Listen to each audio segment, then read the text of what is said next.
Hello बच्चों, let's read the question. If 0.50 mole of BaCl2 is mixed with 0.20 moles of Na3PO4, the maximum number of moles of Ba3PO4 twice that can be formed is option A 0.70, B 0.50, C 0.20 and option D is 0.10. First of all हम ये discuss करेंगे कि इस question का की concept क्या है. तो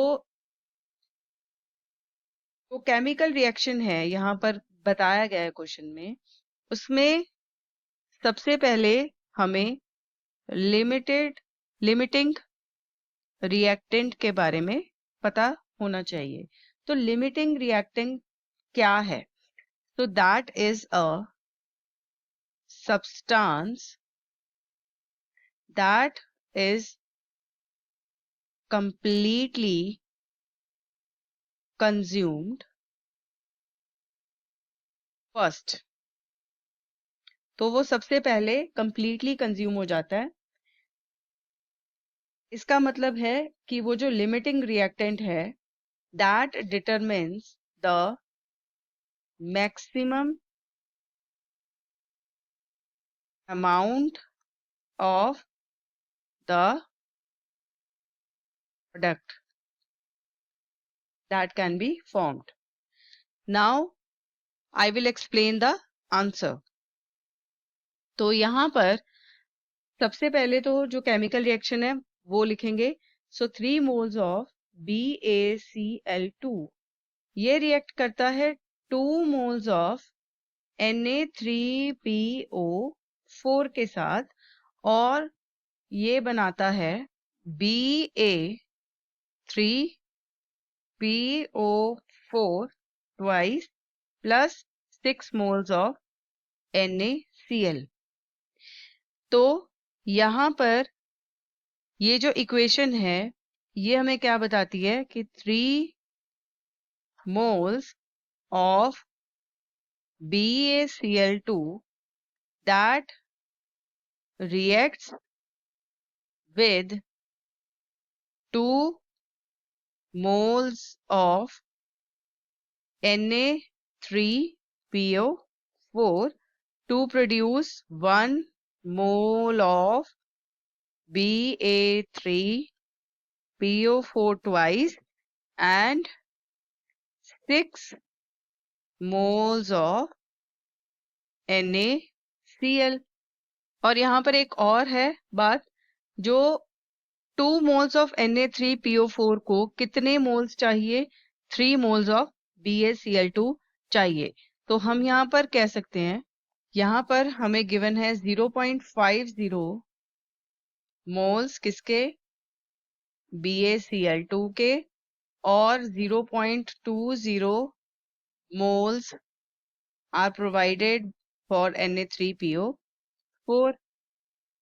तो अगर हम लिमिटिंग रिएक्टेंट को देखेंगे क्या कौन सा है, तो हम यहाँ पर क्या लिखेंगे? Ratio of BaCl2 to Na3PO4 required is 3 divided by 2.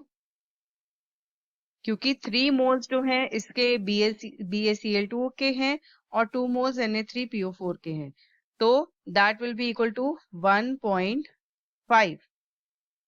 तो एक्चुअल मोल रेशो कैसे निकालेंगे? For BaCl2 that will be equal to 0.50 moles divided by 3. So that will be equal to 0.1667. And for Na3PO4 0.20 moles that will be divided by 2 and it will give 0.10 value. So हम ये कह सकते हैं कि actual mole ratio of Na3PO4 is less than BaCl2, क्योंकि ये value जो है ये हमें बताती है कि जो एक्चुअल मोल रेशो है Na3PO4 की वो क्या है, लेस है देन BaCl2। तो इससे हमें क्या पता चलता है, Na3PO4 क्या है, एक लिमिटिंग रिएक्टेंट है।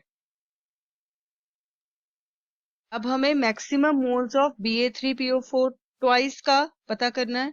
तो from the balanced equation we can say कि 2 moles of Na3PO4 produces 1 mole of Ba3PO4 twice, यानी कि यहाँ पर लिखेंगे 2 Na3PO4 that produces 1 mole of Ba3PO4 twice.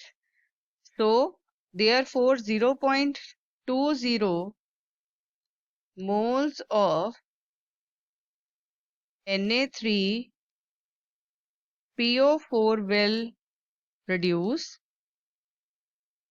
तो यहाँ पर हम लिखेंगे moles of Ba3PO4 twice will be equal to 0.20 moles of Na3PO4 that will be divided by 2. So we get the value which is 0.10 moles. So that means from the options हम ये कह सकते हैं option number D will be the correct answer. I hope you have understood this answer very well. Thanks for watching.